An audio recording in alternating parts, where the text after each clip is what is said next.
नमस्कार दोस्तों, very good morning. स्वागत है आप सबका। चलिए ध्यान दीजिएगा दोस्तों, आज का ये सेशन है वही कंप्लीट देखिएगा। करंट वाली चाय। पहला प्रश्न देखिए, हाल ही में तेंदुओं की स्थिति पर रिपोर्ट जारी की गई है। इसके अनुसार राज्य में कुल कितने तेंदुए हैं? ठीक है, ध्यान दीजिएगा दोस्तों कि छत्तीसगढ़ में कितने तेंदुए हैं। करेक्ट आंसर है ऑप्शन नंबर बी है, 722 तेंदुए हैं। ओके, चलिए देखते हैं डिटेल से ये है, ध्यान दीजिए इसके संबंध में।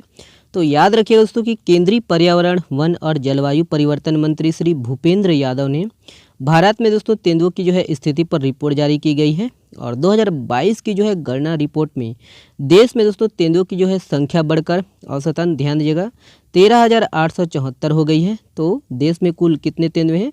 तो 13,874। ठीक है, ये याद रखना दोस्तों कि 2018 में जो है ना देश में औसतन 12,852 तेंदुए पाए गए थे। ठीक है, 2018 में कितने थे? तो 12,852। याद रखने की मध्य प्रदेश में दोस्तों सबसे अधिक 3,907 तेंदुए पाए गए हैं। और दूसरे नंबर पर आपका जो ये महाराष्ट्र का है। ठीक है, महाराष्ट्र में दोस्तों 1985 तेंदुए मिले हैं। ठीक है, ऐड करिएगा दोस्तों। और भी है, याद रखिएगा कि कर्नाटक में 1889 और तमिलनाडु में 1070। याद रखना है छत्तीसगढ़ के संदर्भ में कि छत्तीसगढ़ में दोस्तों 722 तेंदुए हैं। ओके, राजस्थान में 721 दोस्तों, उत्तराखंड में 652 और उत्तर प्रदेश में 371, तेलंगाना में दोस्तों 297, बिहार में 86 और आपका झारखंड में दोस्तों 51 तेंदुए हैं। ठीक है, तो ये सब है, ऐड करिएगा इसको। ओके, चलिए ये वाला प्रश्न देखते हैं। देखिए, प्रसिद्ध नाटक चरणदास चोर है में रानी व दासी दोनों की भूमिका निभाने वाली लोक कलाकार निम्न में से कौन है? इंपॉर्टेंट प्रश्न है दोस्तों, ऑप्शन को देखते हैं।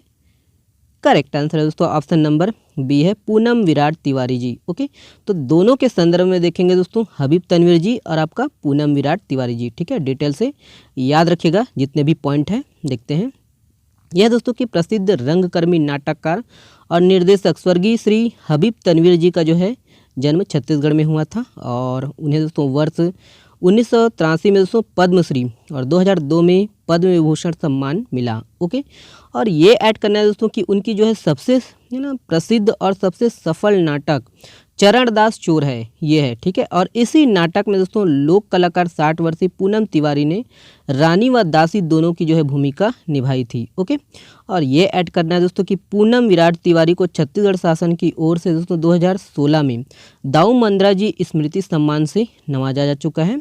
और याद रखने कि इस नाटक की है ना, चरणदास चोर है, इसकी जो है प्रस्तुति 1974-75 में की गई थी। ओके, और भी है इसके संबंध में, ध्यान दीजिएगा दोस्तों कि हबीब तनवीर, ओके, हबीब तनवीर के जो है नाटक मिट्टी के गाड़ी, आगरा बाजार, हिरमा की अमर कहानी, जादूगर जंगल दोस्तों, लोरिक चंदा कारी, ये जो है सफल नाटक है। ठीक है, काफ़ी ये प्रसिद्ध है ये नाटक। और बरसन चंपा नाचा पाटी, ये आपका दुर्ग जिला में है। ओके, और लास्ट में ये याद रखिएगा दोस्तों कि पूनम विराट तिवारी की जो है प्रसिद्ध गीत चोला माटी के हेराम, ये है। ठीक है, चलिए नेक्स्ट प्रश्न देखते हैं दोस्तों। ये है, देखिए, हाल ही में चर्चित सीताबाड़ी यह किस जिले में स्थित है? तो ऑप्शन को देखते हैं दोस्तों यहाँ पर। करेक्ट आंसर है दोस्तों option number B, Gariaband. Okay, चलिए डिटेल से देखते हैं। ये है, ध्यान दीजिएगा दोस्तों कि राजिम कुंभ कल्प मेला का जो है आयोजन रामोत्सव की जो है थीम पर मनाया जा रहा है। और ये जितने भी पॉइंट है दोस्तों यहाँ पर है ना, इस वाले प्रश्न का ये DPRCG के अनुसार है। ओके, और ये याद रखना दोस्तों कि राजिम मेला के जो है क्षेत्र के जो है पैरी नदी के किनारे सीताबाड़ी ऐतिहासिक, ये ऐतिहासिक महत्व की जो है स्थल है सीताबाड़ी। और यहाँ पुरातत्व विभाग दोस्तों खुदाई के दौरान मौर्य काल तक के जो है अवशेष मिले हैं। ठीक है, ये याद रखना दोस्तों कि सीताबाड़ी में खुदाई के दौरान 2500 साल पुराना जो है ना कुआं मिला था। और अवशेष के आधार पर दोस्तों पुरातत्ववेत्ता के अनुसार इस जगह पर किसी समय बंदरगाह होने की जो है पुष्टि मिलती है। और यह इसी के आधार पर दोस्तों अनुमान लगाया जा रहा है कि दोस्तों कि इस है ना बंदरगाह से व्यापार किया जाता रहा है। ओके, ऐड रखना है, याद रखिएगा। ध्यान दीजिएगा दोस्तों कि सीताबाड़ी के जो है खुदाई के प्रभारी कौन रहे? तो डॉक्टर अरुण शर्मा जी। ओके, पुरातत्ववेत्ता थे जिनका हाल ही में निधन हो गया है। ओके, और सिरपुर के जो है उत्खनन में दोस्तों करीब 2600 वर्ष पहले के दोस्तों अवशेष प्राप्त हुए थे। ओके, ये याद रखिएगा दोस्तों कि राजिम को दोस्तों तेल व्यवसाय का जो है बड़ा और मुख्य केंद्र माना जाता है। ध्यान दीजिएगा दोस्तों कि राजिम जो है तेलिन बाई, ये ओके, बूस्ट बूस्ट बोल देता है यार, माफ़ करिएगा। इसको भी ऐड रखना है दोस्तों कि राजिम जो है तेलिन बाई नामक भक्तिन माता के नाम से ही दोस्तों इस शहर का नाम जो है क्या पड़ा, राजिम पड़ा। और ये याद रखना है दोस्तों कि जो है ना प्राचीन काल में है ना कमल क्षेत्र पद्मावतीपुरी के नाम से राजिम को जाना जाता था। ठीक है, तो याद रखना दोस्तों कि राजिम का जो है पुराना नाम कमल क्षेत्र पद्मावतीपुरी। ओके, तो ये ऐड करिएगा। ओके, देखिए योग एवं प्राकृतिक चिकित्सा और अनुसंधान के क्षेत्र में देश का दूसरा केंद्र कहाँ खुलने जा रहा है? ऑप्शन है दोस्तों यहाँ पर देखेंगे, करेक्ट आंसर है दोस्तों ऑप्शन नंबर ए, रायपुर। ओके, देखते हैं डिटेल से, ध्यान दीजिए। यह दोस्तों कि योग एवं प्राकृतिक चिकित्सा और अनुसंधान के क्षेत्र में देश का जो है दूसरा केंद्र रायपुर में खुलने जा रहा है। और हाल ही में याद रखने की केंद्रीय आयुष मंत्री सोनोवाल ने जो है इसका शिलान्यास किया है। और 90 करोड़ रुपए की लागत से दोस्तों बनने वाला यह केंद्र आयुर्वेदिक कॉलेज परिसर में बनेगा। ठीक है, जो कि रायपुर में है। ओके, चलिए देखिए हाल ही में कहाँ पर विश्वकर्मा प्रशिक्षण केंद्र खोला गया है? ऑप्शन है दोस्तों यहाँ पर, करेक्ट आंसर है option number A, Jaspur Nagar. Okay, देखते हैं। यह दोस्तों याद रखिएगा कि जसपुर जिला के जो है जसपुर नगर में है ना एस्प्रा स्किल्स के द्वारा दोस्तों जिला का जो है पहला विश्वकर्मा प्रशिक्षण केंद्र खोला गया है। ठीक है, ध्यान दीजिएगा कहाँ पर खोला गया है ये, तो जसपुर में, जसपुर नगर में। ओके, अगला प्रश्न देखते हैं। ये है, देखिए किस जिले के नगर पंचायत शाहपुर लोहारा में 228 साल पुरानी 2 बावड़ी प्राप्त हुई है? यहाँ पर ऑप्शन है दोस्तों, ध्यान दीजिएगा इसको, करेक्ट आंसर है option number C, Kabirdham. Okay, देखते हैं डिटेल से। ये है, तो याद रखिएगा दोस्तों कि नगर पंचायत शाहपुर लोहारा जो कि कबीरधाम में है दोस्तों, यहाँ पर 228 साल पुरानी जो है 2 बावड़ी प्राप्त हुई है। और ये दोनों बावड़ी दोस्तों रियासत काल में है ना राजस्थान के तर्ज पर बनाई गई थी। और वहीं याद रखने की सरईदाह जलप्रपात जो कि हाल ही में चर्चा में रहा है दोस्तों, ये भी कबीरधाम जिला में है।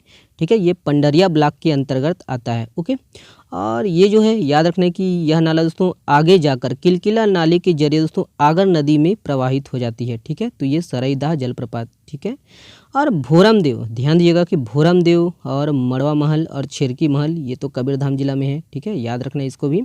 और मैकल श्रेणी का जो विस्तार है कबीरधाम जिला में भी है। ओके, ऐड करिएगा, और भी है इसके संबंध में। ध्यान दीजिएगा दोस्तों कि है ना कबीरधाम जिला जो है ये सकरी नदी के जो है दक्षिणी किनारे पर स्थित है। और कबीर साहिब के जो है आगमन और उनके जो है शिष्य धर्मदास के वंशज की जो है गद्दी स्थापना के कारण इस है ना इस जो है जिला का नाम क्या पड़ा, कबीरधाम पड़ा है। ठीक है, और इस जिले के जो है सीमा मध्य प्रदेश से लगी हुई है दोस्तों। और यह जिला 3 जिलों की जो है सीमा को स्पर्श करती है। ध्यान दीजिएगा कि खैरागढ़, छुईखदन, गंडई, मुंगेली और बेमेतरा जिला। ठीक है, 3 जिलों की जो है सीमा को स्पर्श करती है ये है ना कबीरधाम जिला। ओके, अगला प्रश्न देखते हैं। ये है, देखिए वैश्विक बौद्धिक संपदा सूचकांक 2024 में भारत किस स्थान पर है? ऑप्शन है दोस्तों यहाँ पर, करेक्ट आंसर दोस्तों ऑप्शन नंबर ए, 42वें। ओके, ध्यान दीजिएगा, याद रखिएगा दोस्तों कि यूएस चैम्बर ऑफ कॉमर्स द्वारा दोस्तों अंतर्राष्ट्रीय आईपी बौद्धिक संपदा सूचकांक जारी की गई है।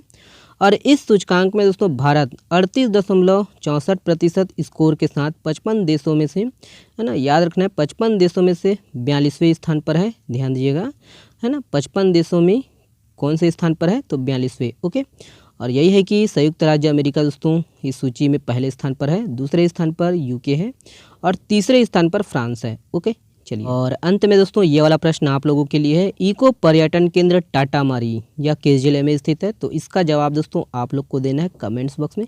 चलिए, बहुत बहुत धन्यवाद दोस्तों, शुक्रिया। इसका PDF डाउनलोड कर सकते हो आप लोग हमारे टेलीग्राम चैनल से। मैं रात को रिकॉर्डिंग नहीं करूँगा दोस्तों। Good night.